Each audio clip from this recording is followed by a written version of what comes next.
Mm.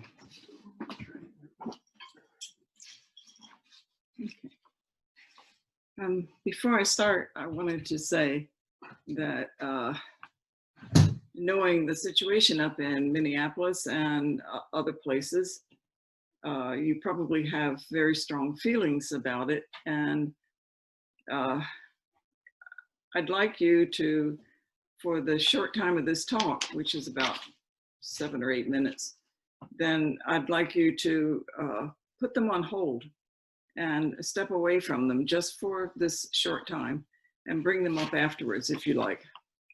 I'd like to give my take about how to deal with some of this myself. Okay, so this, I wanted to talk about the practice of patience. And patience is one of the 6 perfections, which is generosity, morality, patience, endurance, meditation, and wisdom. Okay, so patience is a really important one to develop. It's one of the perfections, but it guides us out of the weeds and the mire that we get ourselves into. And it's the strength we need to endure negative emotions and difficult circumstances and continue this lifelong practice of meditation. Patience is the ability to wait with faith in an outcome that we hope to achieve. Faith means to have trust or conviction in some direction. And out of the practice of patience, we realize composure and tolerance and find our own ground to look on the world with equanimity. Equanimity is like imperturbability. It's the ability to look on all things as being of equal importance. Equanimity does not ignore or diminish what needs to change, up close or in the world, but to look with calmness to decide what one can do and to decide the best way to restore balance in one's life and, if possible, elsewhere. Through patience, we learn to forgive, forget, and put away judgment of ourselves in order to look around to see how to help. And this is much like a doctor who looks on a sick person with composure to decide which course of healing is the best to take. With patience, a dynamic awareness develops because spaciousness is present. Usually, dynamic movement happens only in the surface activity, but not much awareness develops with it because our thinking mind is too busy. We are enclosed with our own ideas. But in the practice of patience, we develop composure in our activity through stillness, and our thinking mind can relax. And we develop composure in our activity through this stillness. However, our interior is in motion and charged with small awakenings over and over again. We've made time and space to look at our interior and exterior present without expecting immediate results. These small awakenings can happen because patience is a dynamic form rather than a static one. Each small awakening reveals tolerance, kindness, compassion, and composure in varying degrees. But eventually it leads to flowering of the mind and heart to its true potential. We look at the world from a position of noise and activity and struggle for composure. With the practice of patience, we learn to look on the world from the position of self-possession, to see things clearly from our own ground, rather than putting another's mind in place of our own. We want to act from direct information rather than incomplete secondhand information. Our course of action will come from a place of stillness. We match stillness with activity of change, like a plus and a minus balance, rather than activity with excitability, like a plus and a plus, or a minus and a minus, and no balance. In patience, we have time and spaciousness to decide what plus and minus balance we need rather than to be pushed by emotional needs, which then become a plus plus or a minus minus imbalance. So how can you apply this to daily life? Meditation is a good beginning.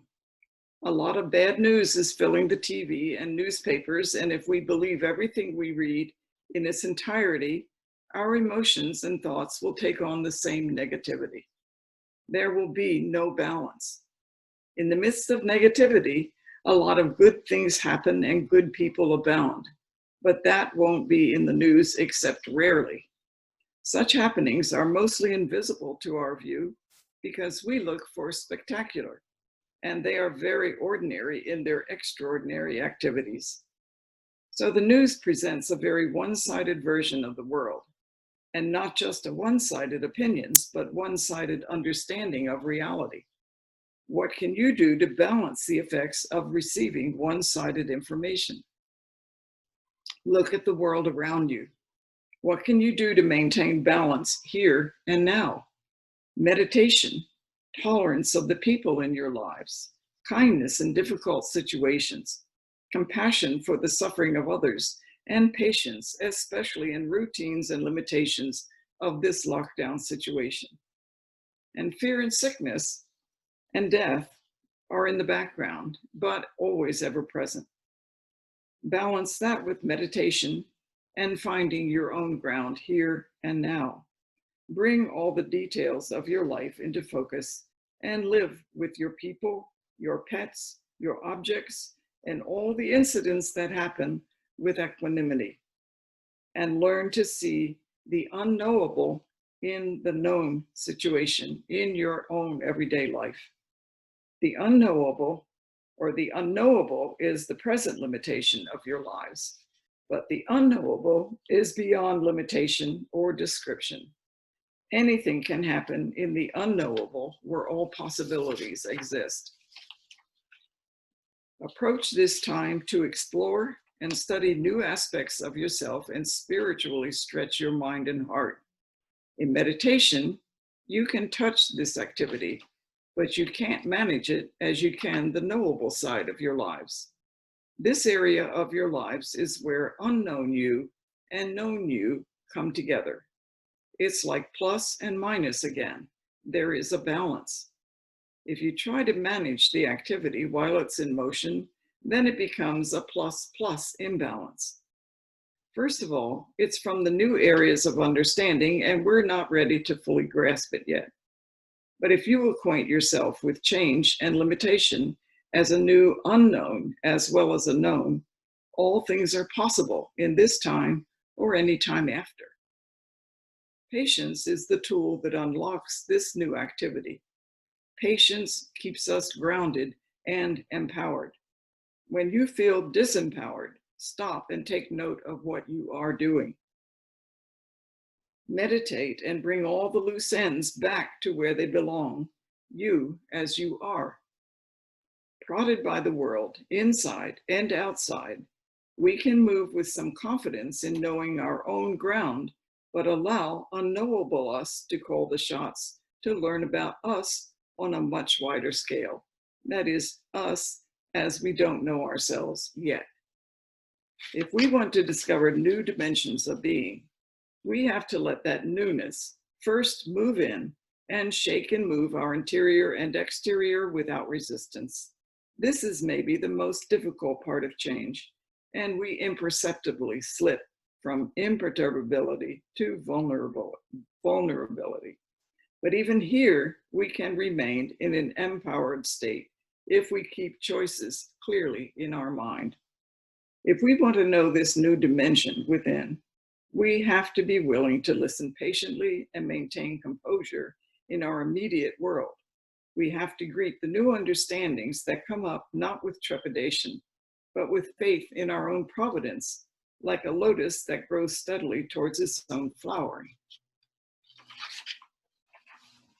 Thank you. How can I see everybody? You want to see your people, sir? Yeah, here we are. Where they are. Yeah, they are. Oh, everybody.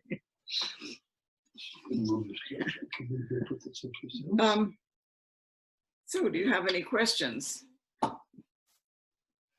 Or opinions or commentary, anything?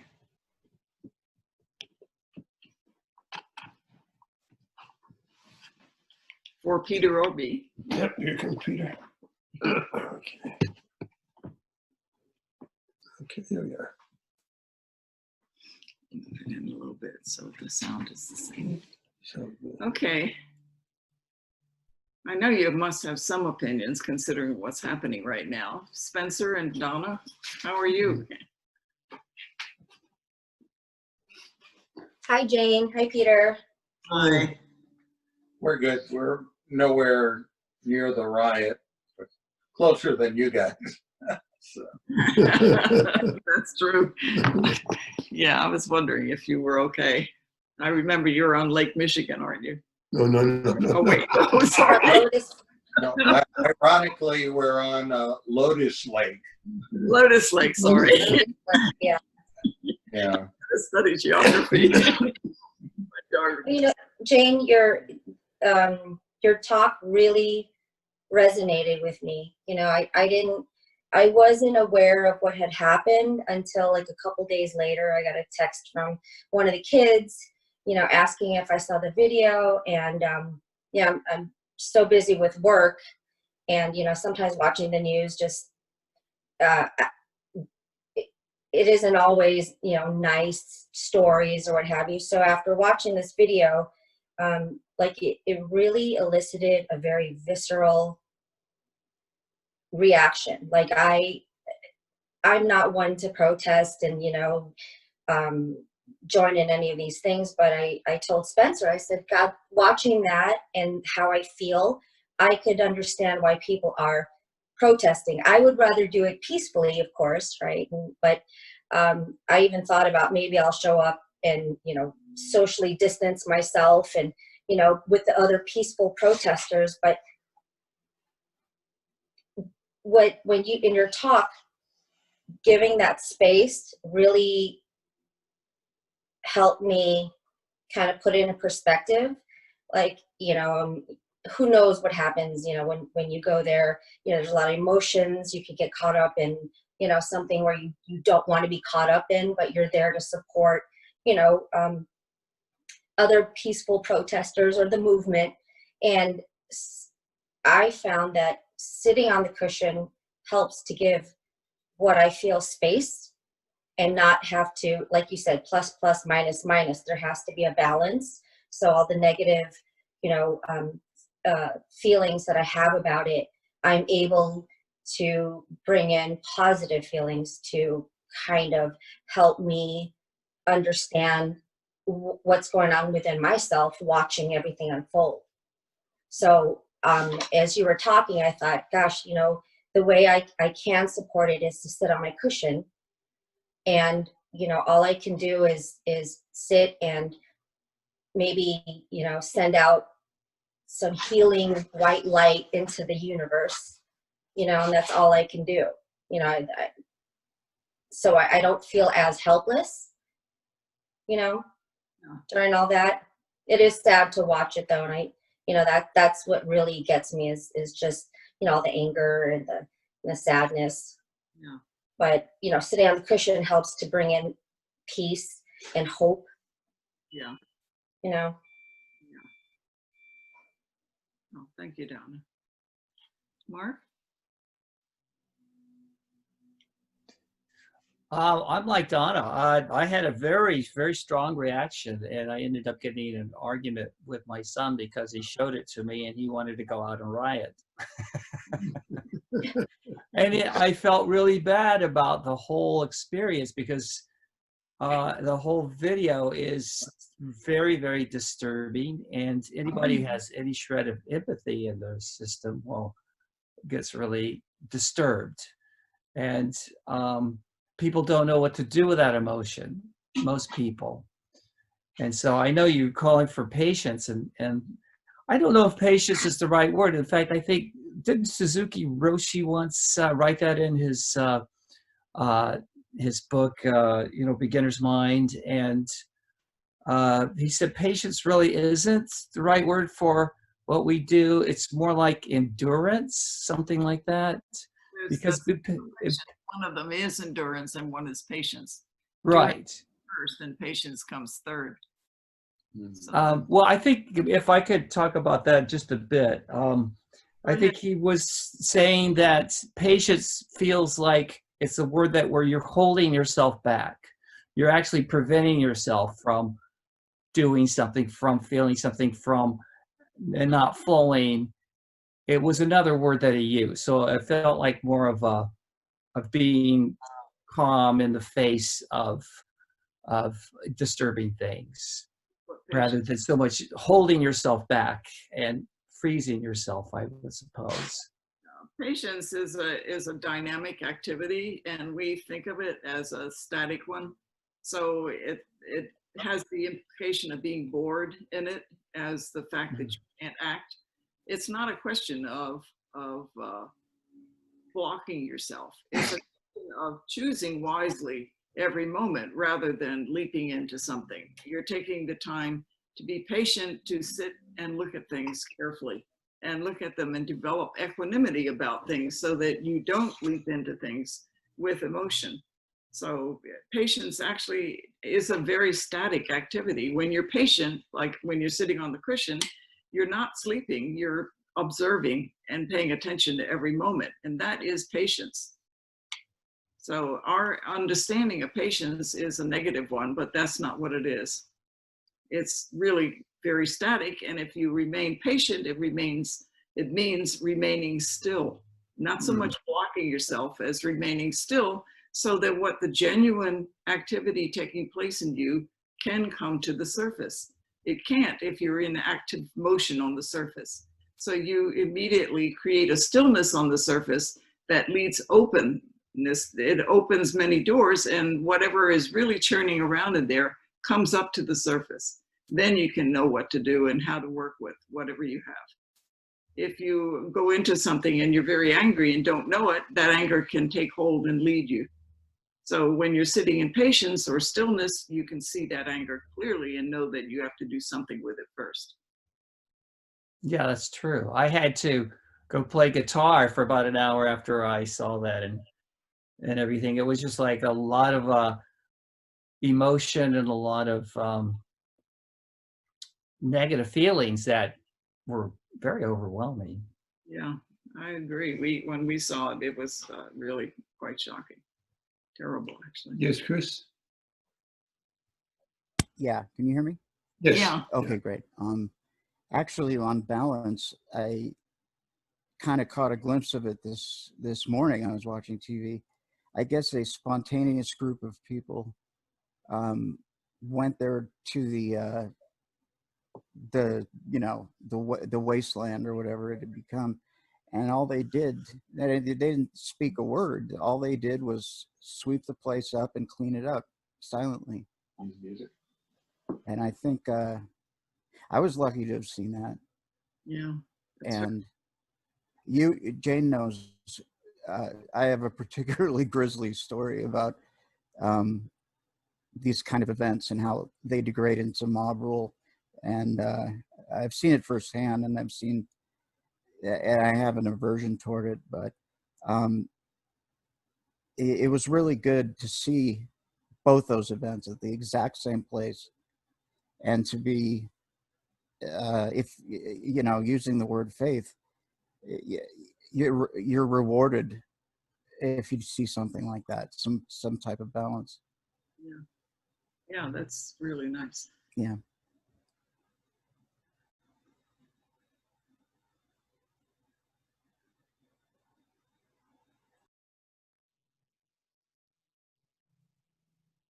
I'm surprised that Mike is quiet. Yes, Mike. What's happening, Mike? My emotions are so torn up and my feelings so much in a whirlwind that I can't even formulate questions or thoughts these days. But I have to admit that watching all this has put me in some very dark spots. And so I'm keeping silent because I still have a lot of anger, a lot of misconceptions and blame and all these emotions that I really been torn up by, you know, the coronavirus threw me through for a loop, and Jane and I had a Dokusan talk about it. And then this event in Minneapolis just blew that all apart. And I have to admit that I have not been a very good Buddhist these last few days because of this, because Yeah, so you need to sit and get that back again. I sit and I can't even calm my mind down. I can't even meditate. It just keeps barging in and barging in, and this is my wall that I've slammed into right now, and it's been very difficult. I can't even draw. I am not sleeping well because I understand all sides of this whole matter, but it still does not give me peace, and I that's why I'm not saying a lot, because I have let my emotions take control, and that's not good.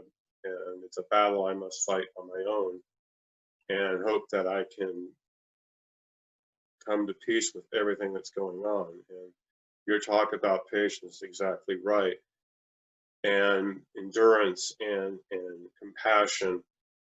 And it's just nothing. It's like being in a blender right now. So I apologize, you know, to dump this all on you, but that's what I've been going through these last few days. Anyway, it's like, even if you sit and everything keeps driving you nuts while you're sitting, do it anyway.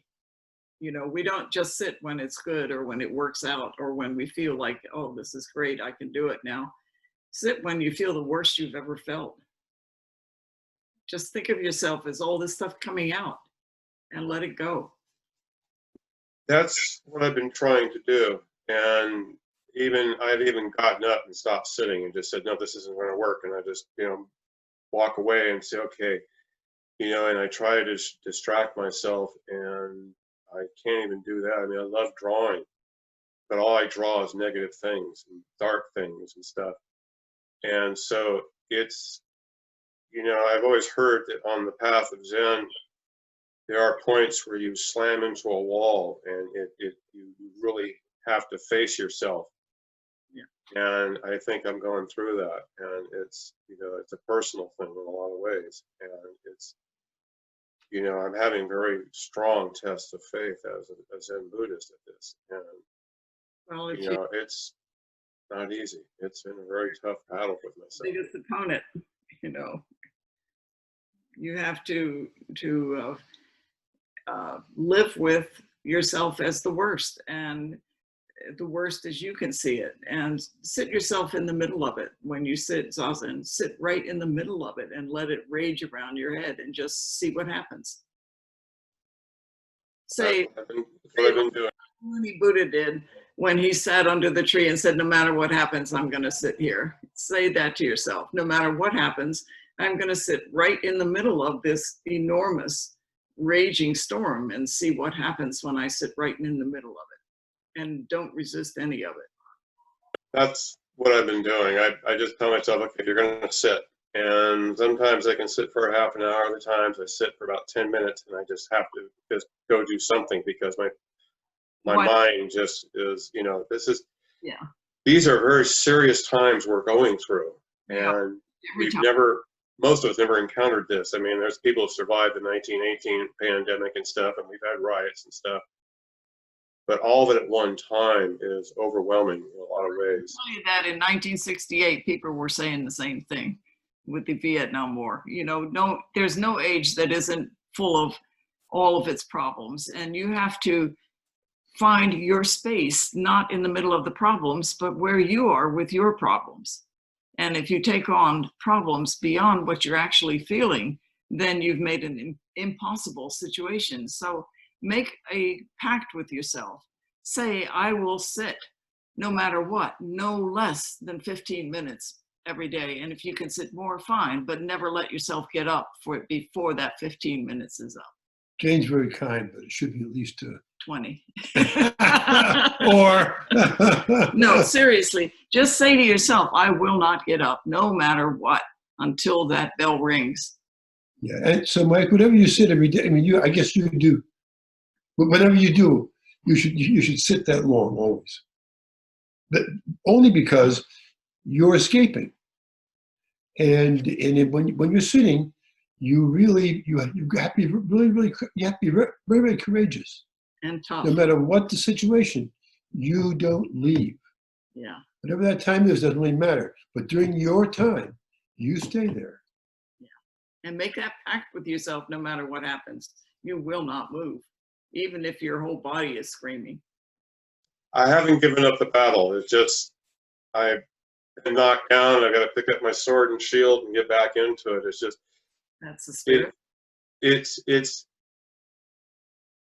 I maybe I misunderstand compassion, but I am very saddened by all this. Of course, everyone who sees it is. But the point is, you have to deal with what you're dealing with now. If you can't solve that, you couldn't go into a situation like that and help anybody, because you would just get carried along with whatever is running through. So settle yourself first and deal with this, and just make this pact with yourself. You will not stop until this time every day, and do it no matter how you feel, no matter if you feel it's the worst zazen you've ever done. You know, just do it anyway, because making that pact and saying, I won't do less than this, you're telling yourself you have to face what's going on in you, and you have to stop trying to escape. So you are in a battle right now. I've often heard that Buddhism, you know, this path of Zen Buddhism is a path of the warrior, and the warrior is fighting the self. And there's no quarter given, because you can't make yourself the victim of a tyranny that the self becomes if it doesn't learn any kind of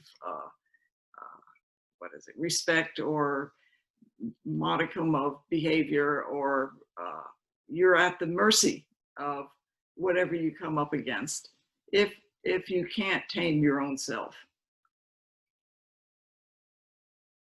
I realize that, and it's part of me gets mad at me for saying, look, you know better. You know, you can't let this take over.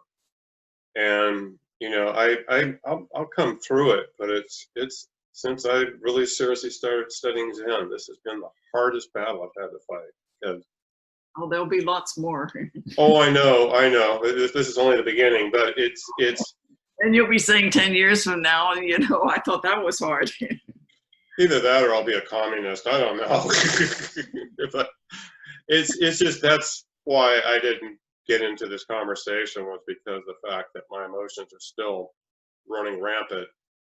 And at one point I'm screaming angry, and next minute I'm crying. It's like, it's just totally been a real rough battle. And it's telling me, okay, you're a Zen Buddhist.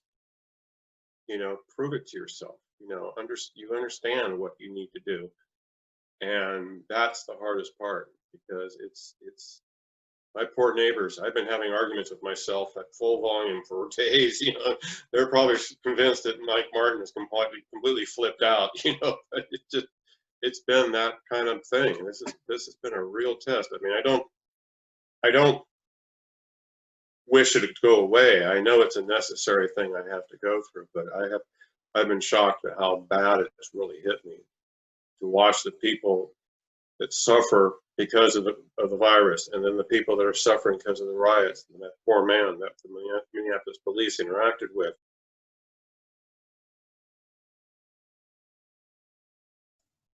Your mic is off. Your mic.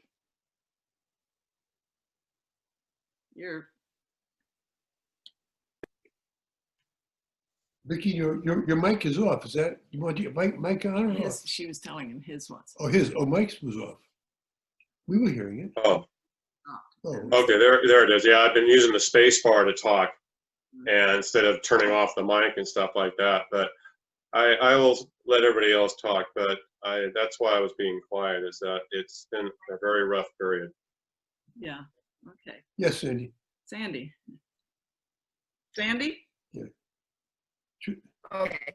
Can you hear me now? Yes. Mhm. Can you hear me, Yes. Peter? Yes, I Jane? can. Yes.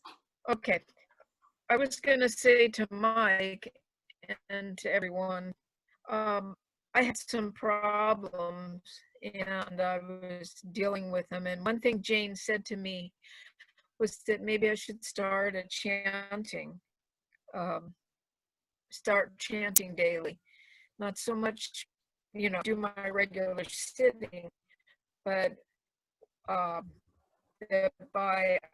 was chanting the Image Canongo for protecting life and Kanze, Avalokiteshvara, whatever, is a giver of compassion. And I found that when I was feeling upset or whatever I was dealing with at the time, when I needed some sort of relief and compassion and to get out of what was tormenting me at the moment, I started this practice initially small, like 10 minutes, and got it till I got it up, about 25 minutes or so.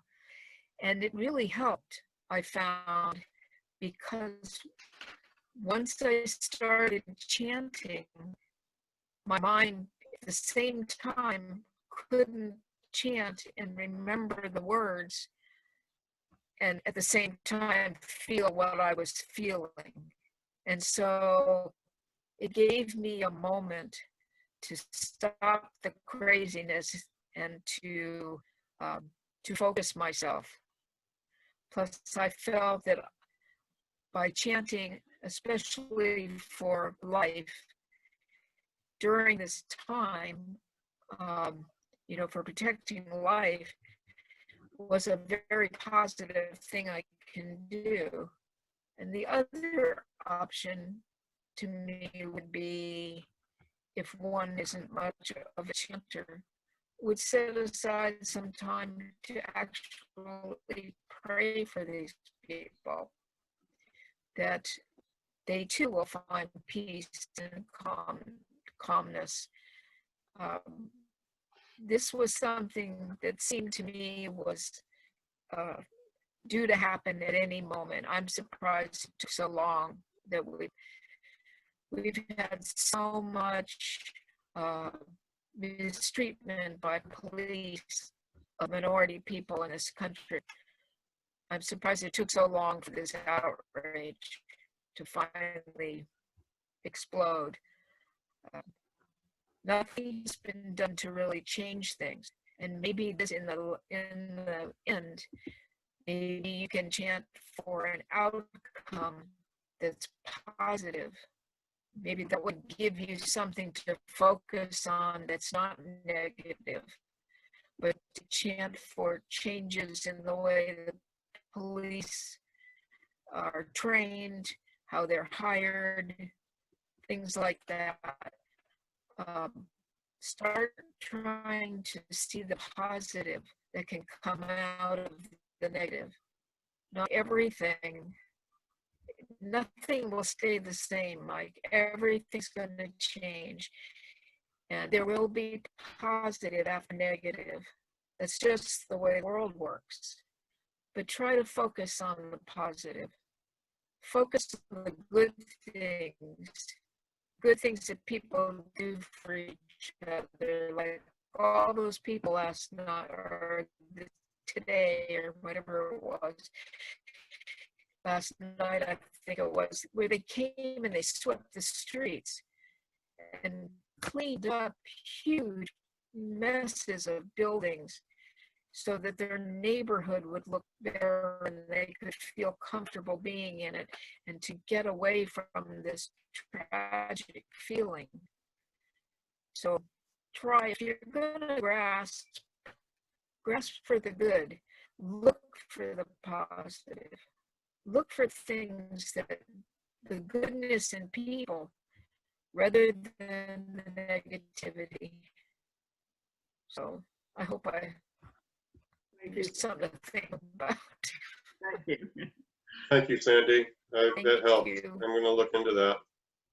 Oop. Anyone else?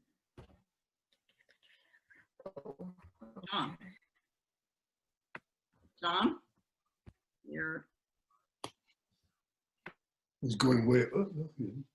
yeah. No, I got it. Okay. I just wanted to make a suggestion to Mike and to anyone else that may be interested. This is a wonderful book. Can you see the book? I can't see the book. It's called The Soul of America by John Meacham. And he goes through in this book the most difficult times in American history, all the way back from the time of where we almost came apart with the infighting of the Federalists and the Republicans at the very start of our country, to the Civil War, McCarthyism. And what he discusses, it talks about, is how during these periods of time, like most periods of time throughout history, if you look at the periods of the most strife, especially in our own country, when it seemed like we were just going to come apart, it's when leaders rose up and made changes to America that have strengthened us and made us so much stronger and cemented us and made things better over time. And it made me think somewhat also of the old, there's that story of Dogen and the woman who comes to him and her child has died. And she's asking Dogen to, help her to, she knows that he's a powerful, Buddhist master and wants their child brought back to life or what have you. And Dogen basically says to her, go out into the village and go around to the different homes and go get a coin from a home that hasn't had the loss of a life or sadness related to this, and come back here and I will help you with your child. And she went out and she went around to all the different homes and she looked and looked and traveled throughout the land and didn't find anyone. And she came back and he said to her, that was the lesson, that, the sorrow and the suffering, and that's going to always be there. It's how we react to those things and what we learn from them and how we move forward from them. That really is what makes us who we are and what we learn from. And so I think that's important. And it's a great book. It's called John Meacham, The Soul of America. It'd be a good something for you to look at. Thank you, John. That's actually a very good advice. I think it wouldn't hurt to read such a thing. Anyway, it wouldn't hurt to read all kinds of literature right now about the state of this country. But my advice is still basically sit. Sit no matter what. Because, last night we were reading Suzuki Roshi's chapter in Not Always So. We were reading the chapter called Be the Boss of Everything. And one of the things that he says in there is when you sit, the whole world is sitting with you. And that's the thing you should keep in mind, is that you do have a chance to affect the world by every act you do. Just think, if you're raging and angry, all the world is raging and angry too. And if you're causing violence, then all the world is doing that too. So make the world you want.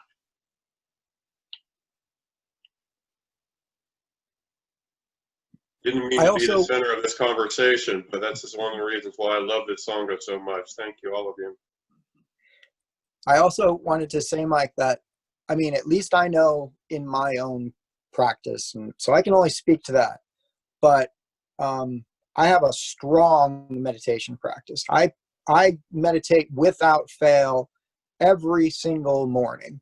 It's like brushing my teeth, or even more than brushing my teeth. It's like getting out of bed every single morning. And I really feel like that some kind of a scheduled meditation practice, especially starting your day in the morning with meditation and just making it happen, not like, oh, I'm going to find time in my day today to meditate, and, or if I'm not feeling well, I'll meditate or what have you. I mean, especially Mondays and Wednesdays, if any of you can make it, to sit with Peter and I and Spencer and Arvind and Stacy, and we have a wonderful sitting in the morning and services and chanting, and that's a great way to start your day. And I encourage everybody to start your day meditating for a long time. You've got nothing going on right now. Just sit there. I sit sometimes for an hour and 10 minutes, whatever it takes. Just sit there. Sometimes it takes me 40 or 50 minutes before I actually find that I'm, I don't want to say you're supposed to find a place when you're meditating, but, I get to that place where I feel like things are a little bit quieter, but that can take a really long time. You've got nothing going on, Mike. I really encourage you every morning to sit for a really long time. Suzuki Roshi and Tassahara, when they were first trying to decide the schedule and the sitting amount of sitting, they suggested 20 minutes, and they suggested 30 minutes. And finally, I think he said, well, it takes 30 minutes for you to calm down, and then you have 10 minutes of sitting, so let's make it 40.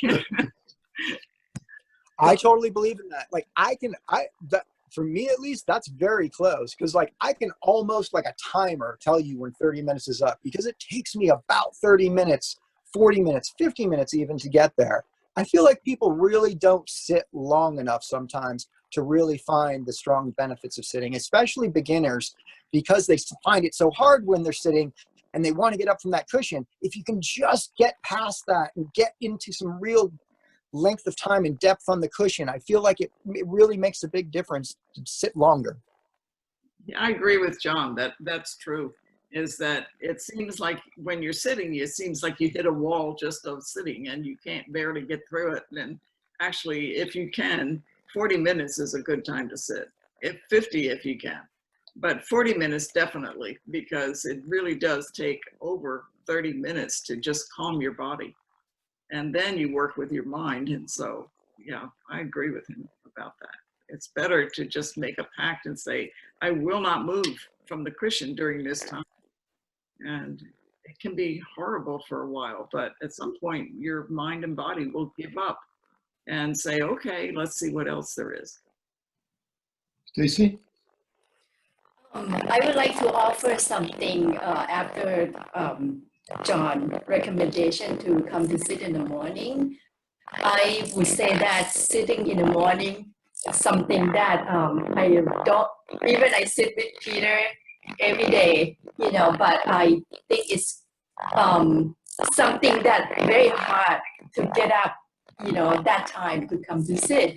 But what Jane said today about 6 paramita, it's fit perfect with the timing. We get to practice effort, to get up and come to sit. And also one thing, when we sit or we even do something, I often, heard the word now that after lecture, when we finish lecture, that sentence say, may our intention equally penetrate all beings, every being and place. That is, whatever we do, it's actually, if we pay attention, it goes to everyone and everything. So that's what my, thought. Yeah. Thank you. That's a good point.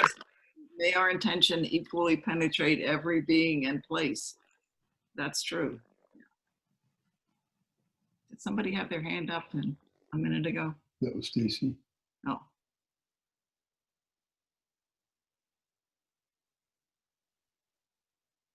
Anything else, anybody? Robert, hi. It's good to see you. Do you have anything to say? Your mic is muted. Your mic is muted. There we go. I just said, not right now, thanks. Did you bring any cookies? No, but I made some cookies for my mom this morning. I have to make a little talk here about if you when you my talk is actually shouldn't be at this point actually. No, go ahead.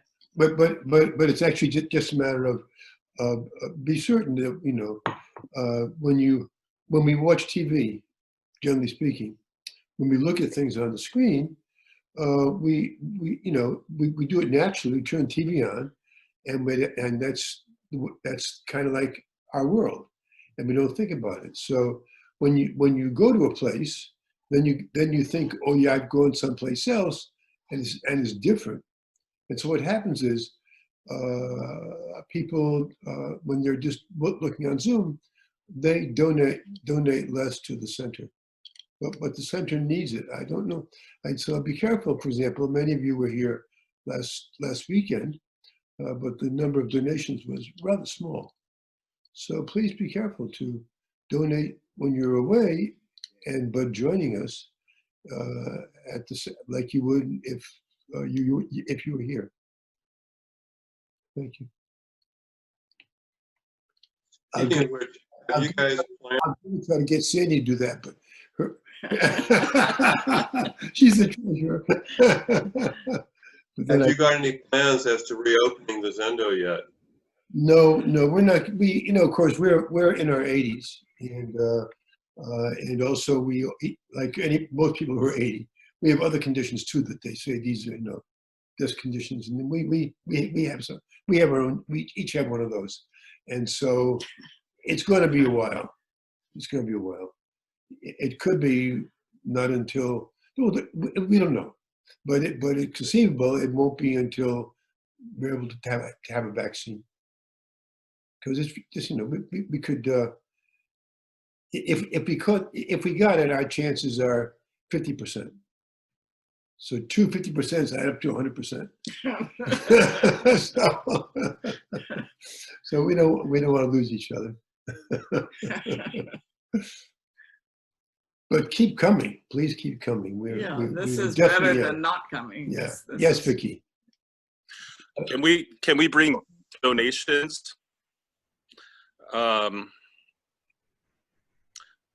If we're in the neighborhood or in town, Oh, of course. like put it in the mailbox or something. Just ring the doorbell and we'll answer the door. We'll be here to answer the door. Yeah. Okay.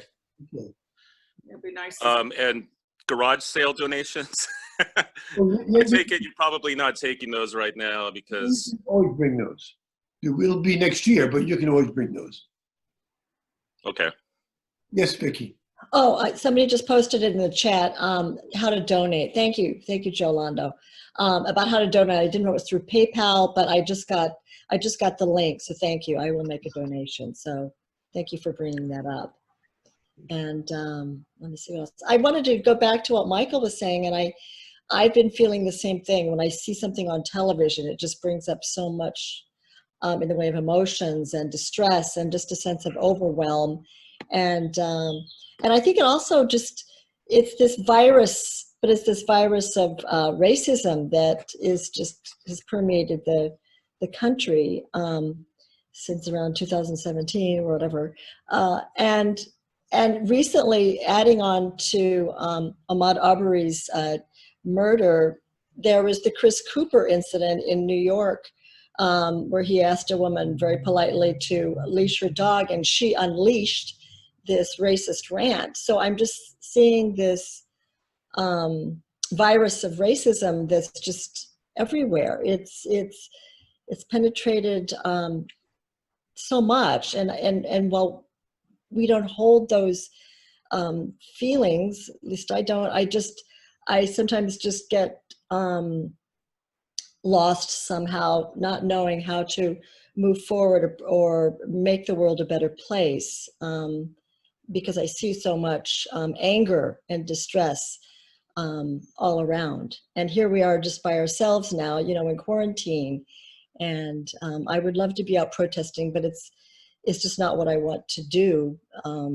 So anyway, I that's why I guess I'm feeling lost when I see these things, and I just see incident after incident, and it just keeps, you know, multiplying. And how do we get out of that? So Keep in mind, balance what you're seeing with people who are out there trying to help. You know, the doctor. could you repeat that, please? Just keep in mind all the people who are out there in the middle of this very miserable time trying to help, and just ordinary people, grocers, storekeepers, doctors, nurses, anybody. Just balance all that negativity with all this fact of all these people stepping up.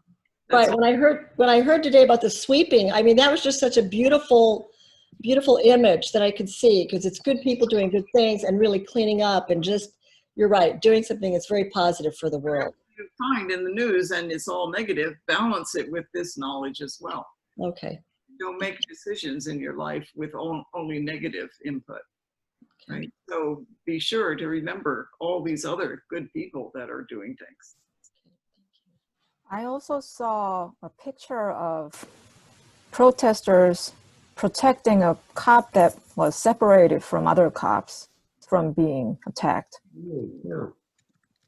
Yeah. With also a picture of a row of people, white people, separating the blacks from the cops and trying to keep them separated. And like you said, everybody said before, there is some good out there. There's It's just that it's a lot of, it's a lot of information to take in at one time. Well, when people are yelling, the quiet ones you don't see so much, but they're there. They're all there and they're helping. And just don't forget that whatever decision you do, balance it with that knowledge. So don't forget. Yeah, we always have to remember that what we're seeing on television is not representative of the world as a whole. It's representative of the worst in the world. That's what they show. They don't show the best. They show the worst of the worst. So let's remember that, Mike, you said there is some good in the world. That's not true. There is overwhelming good in the world. It's just that our attentions are so often brought to the horrid realities that do exist out there.